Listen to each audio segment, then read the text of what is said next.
Good morning. So, session 3 on improvement in food resources. So, in previous class we saw what are the approaches given for the better crop variety improvement. We also understood about what is hybridization, that is a cross pollination, and what are the qualities to be checked, or what are the properties or factors what have to be taken care during hybridization. Those 5 points we checked in our previous class. So we move on to our next approach. We first understood about crop variety improvement. Now once we have done of choosing the crop, that is we are going to sow so and so crop along with the seed. What type of seed? We understood about that. Now we are ready to sow it. So once we sow that, what about the production? So how should we improvise the production of the crop? So in crop production improvement, we understand basically about nutrient management, irrigation and cropping pattern, right? So first we'll start with nutrient management. Now when I talk about nutrient management, same in human beings or in animals, nutrients play a very important role that gives us energy or nutrition, right? Which are those? Macronutrients and micronutrients. Macro, which our body requires large in number, which are those? Carbohydrates, proteins and fats. And micronutrients, vitamins and minerals. So there are 5 nutrients which are required by our body for the further or the best growth and development. Any of the nutrient, if it is deficient, then we get deficiency of particular nutrients there. Similarly, plants also require these nutrients for their growth and development, and of course a better yield in production. So plants usually get their free nutrients, what we can say, from air and water, right? From air it gets carbon and oxygen, and from water it gets hydrogen as well as oxygen. So what I can tell here, so 3 nutrients plants will already get freely available in nature. We need not put any extra effort for carbon, oxygen and hydrogen. But there are other nutrients what the plant actually requires for its development and growth and a better yield, that is from the soil. When we talk about the nutrients from the soil, we bifurcate that again, macronutrients and micronutrients. Put together you can tell plants require about 16 nutrients for their growth, development and a better yield. So we animals, human beings require 5 nutrients only. Now out of 16, 3 nutrients are readily available for them in air and water. So remaining 13 will be provided by the soil. Provided by the soil, soil will not provide them readily. It is like we have to externally provide those nutrients into the soil so that the plants can take these nutrients. Now which are those? Now those are again classified as macronutrients, which a plant require a very large in number, and micronutrients where a plant require small in number. Macronutrients like nitrogen, phosphorus, potassium, calcium, magnesium and sulfur. And in micronutrients, iron, manganese, boron, zinc, copper, molybdenum and chlorine. So put together there are 13 nutrients here. These are required. Now when we talk about this macronutrient, the most important here is nitrogen, phosphorus and potassium. In short, we call this as a NPK. Excuse me.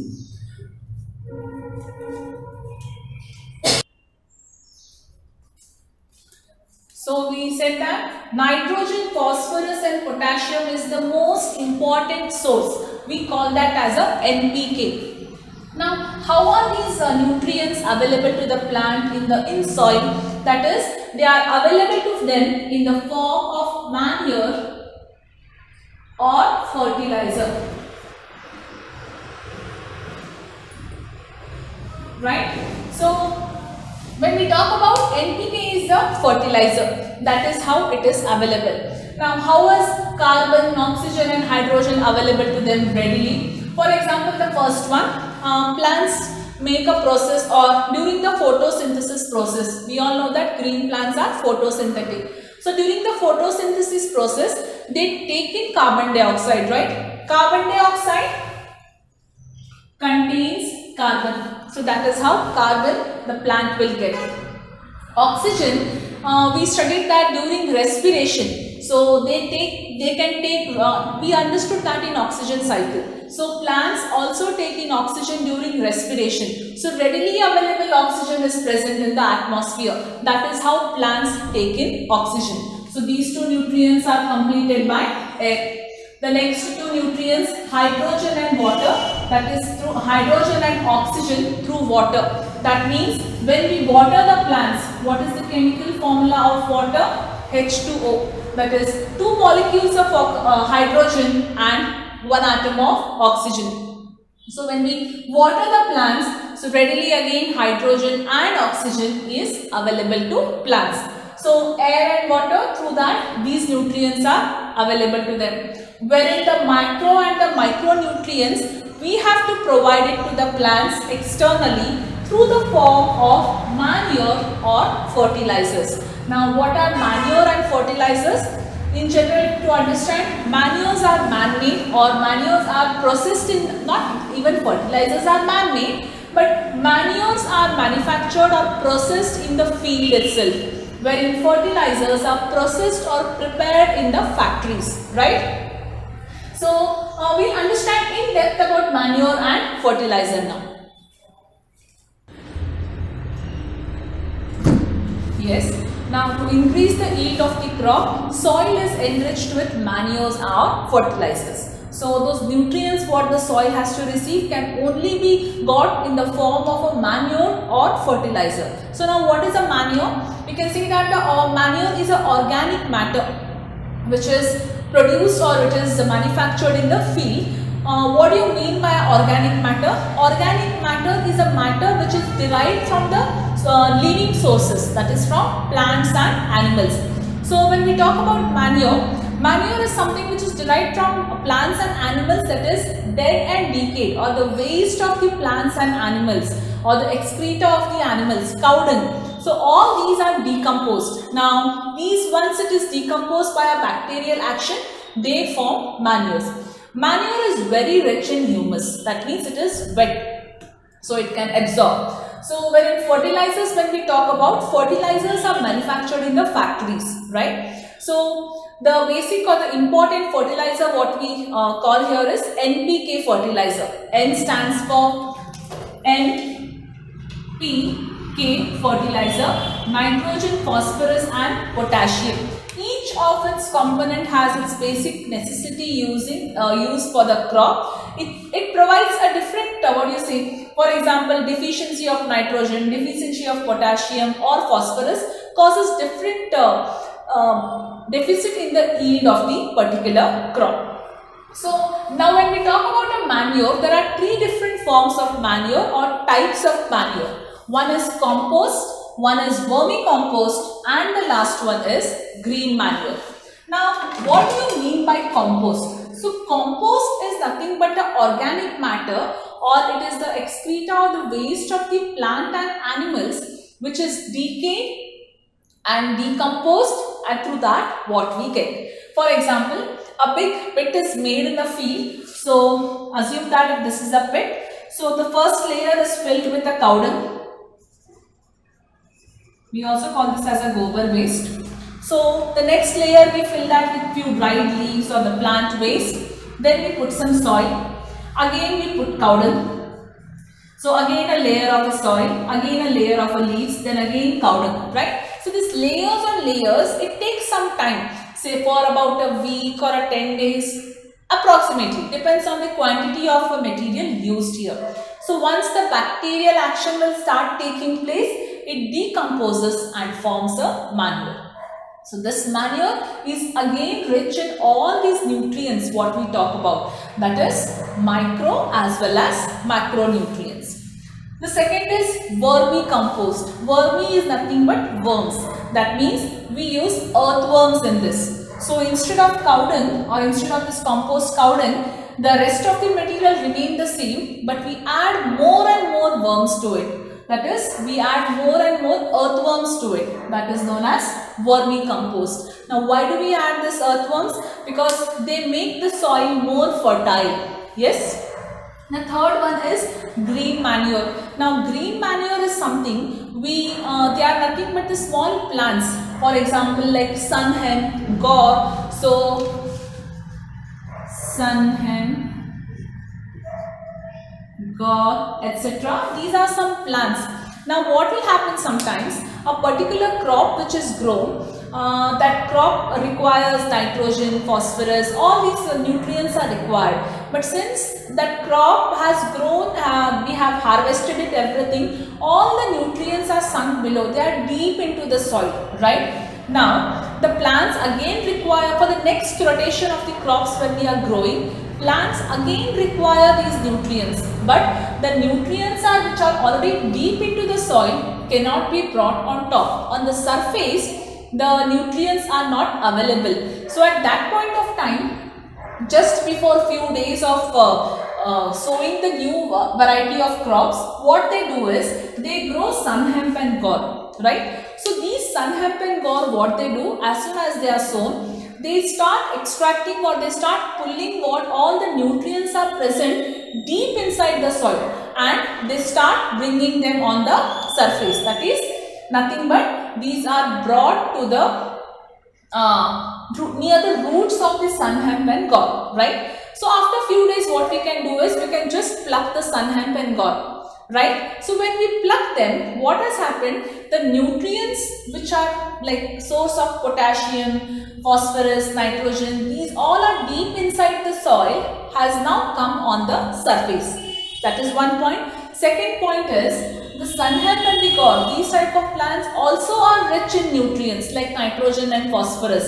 These are just dumped where the crops are grown again. So what will happen? These will again decompose there and there, and they again add a rich source of nutrients to the soil. So that is one way which is called as a green manure, right? Initially we grow them, we allow those plants to take all the nutrients and bring on the surface. Later, before sowing the actual crop, we just pluck them and again dump them in this near the same crop, so that they again turn as a manure to the crops. Now, when we talk about fertilizers, fertilizers are prepared in the factories. Now, excess use of fertilizers also provide these nutrients. But what happens? Excess use of fertilizers also makes the soil saline, as well as it also loses sometimes the fertility of the soil, right? So what has to be done? The soil has to be kept barren for some point of time. But wherein in manure it does not happen, because manure, it contains lots of humus, which is it is moist. Fertilizer consumes lot of water because it is not moist enough. So there are few disadvantages in using fertilizers. And now when we talk about manure here, nowadays there is a trend of organic farming. Now what is done in organic farming is all the plant nutrients what it requires, it is prepared in the field itself, so that it is good source for the plant as well as for the people who consumes it, because it is free from pesticides, fertilizers, etc. All. Even under organic farming, fertilizers and pesticides are used, but they are biologically, which is manufactured. That is why when you go to see, or the products which are made from organic farming are a bit expensive than the usual products what we get in market. The only reason because the nutrients what the plant will get from the organic manure is very less. So what we have to do, we have to add more and more manure. And apart from that, the yield what we get in the organic is lesser than the yield what we get in the normal farming. So here the yield is less, but the efforts put is the similar what we put over there. That is why they are expensive. But when it comes to the taste, quality and the quantity, the taste, quality and the product, it is much better than the usual farming or usual products what we get from the farming. Now let us see in detail the difference between a manure and fertilizer. So we are, as we all said, that manure is an organic substance which is derived from the plant and animal source. Inorganic fertilizer is an inorganic substance. Inorganic substances are the substances which are prepared in the laboratories or factories, what we see. Manure is made up of natural substance like decomposition of plant and animal waste, wherein fertilizers are made with chemical substances. Manure, less amount of nutrients. It has very less amount of nutrients in that, wherein fertilizers have large amount of nutrients. For example, if I have to use, assume that I want a bag of or I want one amount of fertilizer what I have to put for a plant, but the double the amount I have to use manure there instead of fertilizer, because the nutrients are very less. To compete with that nutrients, I have to add more and more. Manure is very cheap because it is produced in the field itself by the waste materials we produced it of organic matter again, wherein fertilizers are costly, they are expensive. Manure absorbs the water very slowly and it is insoluble in water. So it is absorbed by the water slowly, it is actually a good sign. But wherein fertilizers are easily absorbed, they absorb it very fast and it is soluble in water. Since it is soluble in water, that is why sometimes it loses the soil fertility as well as it makes the soil saline. Saline in the sense unfit for further growing. Difficult to store and transport, wherein fertilizer is easy to store and transport. Why? Because we all know that now as we discussed, manure contains lots of humus. That means it is wet, it is moist. It is difficult to store sometimes because it also has sometimes lot of, we add sometimes, when we talk about vermicompost, it has a live earthworms or worms in it.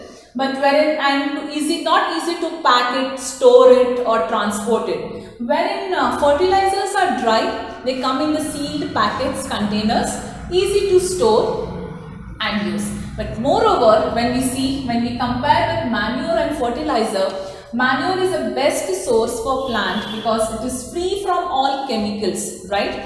So nowadays more and more people are looking for the organic products. You go to a shopping mall, you go to a market, you have a separate sector for organic things, wherein you see the prices are more compared to the regular ones. The demand is more for organic because people want to go more and more healthier. They want to eat more and more healthier nowadays. So based on this, I mean to say, how is the nutrient management done in the plant under the crop production? So once we start the production of the crop, the first and foremost step what we have to see is, we have to see what nutrients are given to them. Are those nutrients sufficient for the plant to grow? Is it more in number or is it less in number? It again depends upon which crop we grow here. So the knowledge should be there to the farmer, which particular crop requires what type of nutrients in large. Some require a particular nutrients in smaller quantity, some requires that in larger quantity. So those all knowledge should be known to them. So in tomorrow's class, we will be understanding about irrigation and about cropping pattern also, what different patterns of crops can be grown, and also irrigation. So any doubt in today's class, you can call on the same day of the video set. Thank you.